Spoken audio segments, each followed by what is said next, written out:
अगर आप कैमरे से फ़ोटो खींच चुके हैं और फोटो खींचते टाइम आपने लेंस की सेटिंग ठीक नहीं की है, जैसे लेंस की सेटिंग ठीक करते टाइम आपने एंगल का ध्यान नहीं रखा, आपने डिस्टॉर्शन का ध्यान नहीं रखा, आपने पर्सपेक्टिव का ध्यान नहीं रखा, तो अगर आप ऐसा फोटो खींच चुके हैं जिनमें ये तीनों कमी है या और भी एक दो कमी है जो लेंस से रिलेटेड है, तो ऐसी फोटो को सही करने के लिए फोटोशॉप में एक फिल्टर है जिसका नाम है लेंस करेक्शन।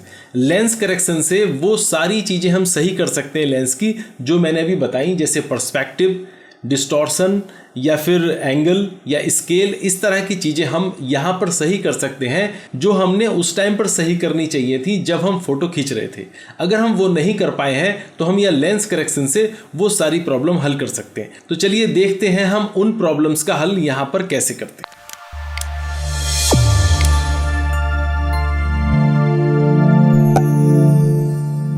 तो देखो मैंने यहाँ पर एक फ़ोटो खोल के रखा है और देखो इस फोटो में कुछ प्रॉब्लम्स हैं, जैसे डिस्टॉर्शन की प्रॉब्लम है, देखो यहाँ पर पर्सपेक्टिव की प्रॉब्लम है। तो ये प्रॉब्लम्स हम यहाँ पर सही करेंगे लेंस करेक्शन से। तो चलिए हम फ़िल्टर खोल लेते हैं, फ़िल्टर, और यहाँ पर खोलते हैं लेंस करेक्शन। जैसे ही हम लेंस करेक्शन खोलते हैं देखो यहाँ पर ये खुल जाता है।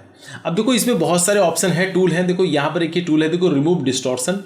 डिस्टॉर्शन को यहाँ से रिमूव कर सकते हैं, देखो ये टूल है। अगर आप इस टूल को यहाँ पर पीछे की तरफ खींचते हैं देखो डिस्टॉर्शन रिमूव होता है ऐसे।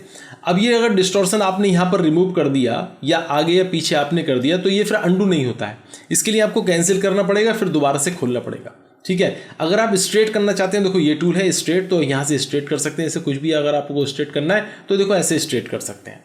इसके अलावा यहाँ से आप ग्रिड ऑन कर सकते हैं, तो ये हैंड टूल है, हैंड टूल से आप पेनिंग कर सकते हैं। इसके अलावा जूम टूल है, जूम टूल से जूम कर सकते हैं और जूम करने के बाद देखो इसको इधर उधर आप मूव करा सकते हैं। इसके अलावा देखो ग्रिड यहाँ से ऑफ कर सकते हैं, ऑन कर सकते हैं। प्रीव्यू जब आप काम कर रहे हैं तो प्रीव्यू हैंड टू हैंड यहाँ पर शो हो, ये भी आप यहाँ पर देख सकते हैं।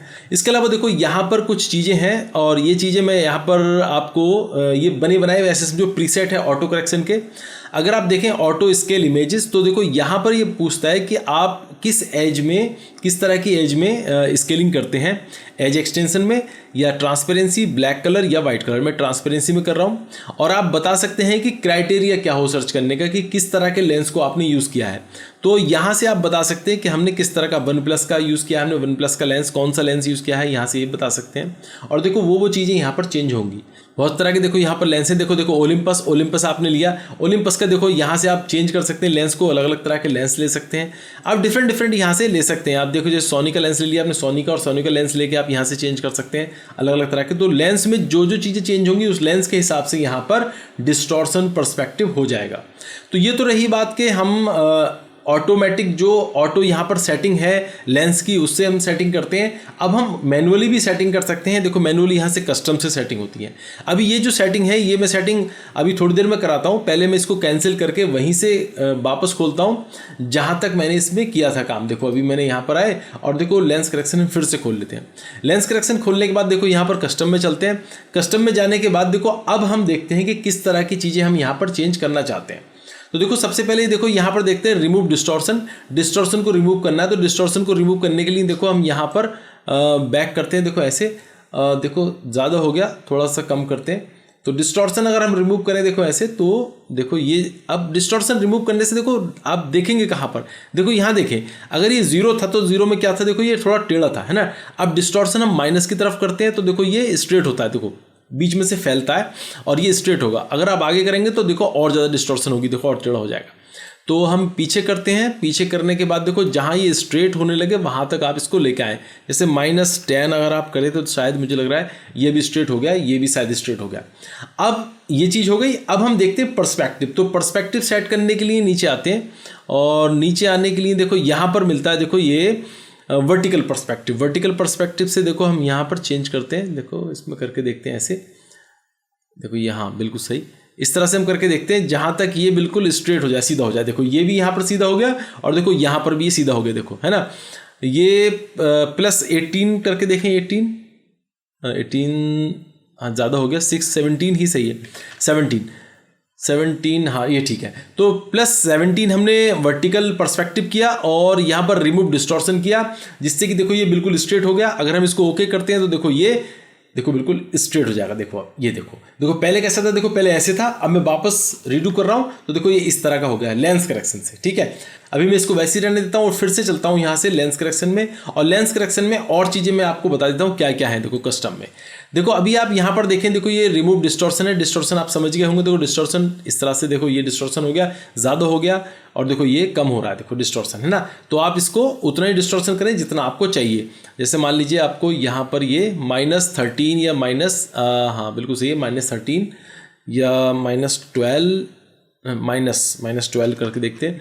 -12 है ना, देखो ये -12 ठीक है, ये हमने किया -12 या -10 करते हैं। देखो -10 करके देखें, हाँ ये भी सही है, -10 ठीक है। इसके अलावा देखो यहाँ पर यह है क्रोमेटिक एब्रेशन। क्रोमेटिक एब्रेशन भी आप यहाँ पर कर सकते हैं। देखो इस तरह से क्रोमेटिक एब्रेशन में क्या होता है, देखो ये कलर के हिसाब से करता है, जो कलर होता है उसी के हिसाब से, ये डार्क या लाइट कलर है उस हिसाब से ये सेट करता है। ऐसे हम 0 करते हैं यहाँ पर। देखो फिक्स ग्रीन मेजेंटा, देखो फ्रिज, ऐसे मेजेंटा जो बाहर की फ्रिंज होती है उन्हें आप सेट कर सकते हैं मेजेंटा और ग्रीन कलर की, लेकिन अभी इसमें कोई अब ऐसी फ्रिंज नहीं है। Fix blue yellow fringe, blue और येलो को आप फिक्स कर सकते हैं। देखो ऐसे ब्लू येलो, तो जो भी कलर होगा उस कलर के हिसाब से हम ये क्रोमेटिक एब्रेशन कर सकते हैं। लेकिन अब यहाँ पर देखो विग्नेट भी आप सेट कर सकते हैं। देखो विग्नेट आप सेट कर सकते हैं। बाहर की तरफ देख रहे हैं आप, देखो ये देखो, और इधर जाए तो अमाउंट देखो डार्क हो जाएगा चारों तरफ, और इधर जाए तो देखो लाइट अमाउंट हो जाएगा। इससे भी आप सेट कर सकते हैं। मिड पॉइंट भी सेट कर सकते हैं, वो आपके ऊपर डिपेंड करता है। और वर्टिकल मैंने बता दिया। देखो वर्टिकल पर्सपेक्टिव, देखो ये ऐसे वर्टिकल पर्सपेक्टिव हो रहा है, देखो इस तरह से, और ये देखो हॉरिजॉन्टल पर्सपेक्टिव हो रहा है, देखो ऐसे हॉरिजॉन्टल।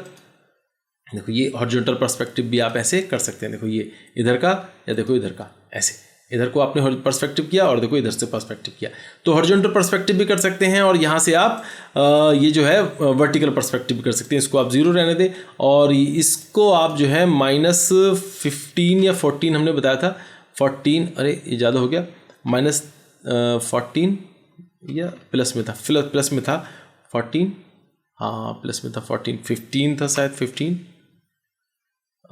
16 अब करें। देखो तो हाँ ये सही है, ऐसे 16, अच्छा 17, ये सही है। तो देखो इस तरह से हो गया। और ये रोटेट करने के लिए एंगल है। देखो एंगल कितना रोटेट आप करना चाहते हैं, एंगल से आप रोटेट कर सकते हैं। ये 0 आप एंगल कर दें। इसके अलावा स्केल भी आप कर सकते हैं। देखो स्केल बढ़ाना, स्केल घटाना, ऐसे आप स्केल भी कर सकते हैं। तो स्केल आप 0 रहने दें इसमें, इस तरह से है 0 नहीं 100 रहने दें, 100% स्केल आपने कर दिया। और देखो ये हो गया। अब जो मैंने सेटिंग करनी थी, देखो वो मैंने सेटिंग कर दी, वर्टिकल पर्सपेक्टिव भी कर दिया, और देखो डिस्टॉर्शन भी रिमूव यहाँ पर माइनस की तरफ कर दिया। और इसको ओके करते हैं, तो ओके करने के बाद देखो ये रिजल्ट आपके सामने, जैसा कि अभी मैंने आपको दिखाई था Ctrl Z करके, देखो ऐसा था और ये हो गया। ठीक है, इसके अलावा मैंने लेंस करेक्शन के आपको यहाँ पर फिल्टर में जो लेंस करेक्शन है इसके सारे ऑप्शन भी बता दिए, और ये एक प्रोजेक्ट पर मैंने आपको काम करके भी दिखा दिया कि ये कैसे सेट होता है। समझ गए आप? तो फिर इस ट्यूटोरियल में इतना ही। ये काफ़ी छोटा और बढ़िया ट्यूटोरियल रहा, और इसमें आपको रिजल्ट भी पता चल गया, और एक फ़िल्टर आपको मैंने करा भी दिया, लेंस करेक्शन। तो ये वैसे अच्छा है, अगर आपका कहीं पर यूज़ होता है इसको तो आप यूज़ ज़रूर करें और देखें कि ये इसका रिजल्ट किस तरह का आता है। और ऐसा कोई इमेज निकाल लें, डिस्टॉर्शन वाली इमेज निकाल लें, पर्सपेक्टिव वाली इमेज निकाल लें नेट से, और उसके बाद या फिर कोई फ़ोटो खींच लें, तब आप इसको यूज़ कर सकते हैं। ठीक है, तो गाइज़ इस ट्यूटोरियल में इतना ही। कैसा लगा आपको ट्यूटोरियल? अगर आपको अच्छा लगा तो लाइक करें, शेयर करें, और गाइज़ अगर कुछ कहना है तो कमेंट बॉक्स में लिखकर बताएं। गाइज़ अगर आपने अभी तक हमारे चैनल को सब्सक्राइब नहीं किया है तो प्लीज़ सब्सक्राइब करें और बेल आइकन को दबाना ना भूलें, जिससे कि आपको हमारे नोटिफिकेशंस मिलते रहें। तो गाइज़ मिलते हैं नेक्स्ट ट्यूटोरियल में, तब तक के लिए take care and bye bye.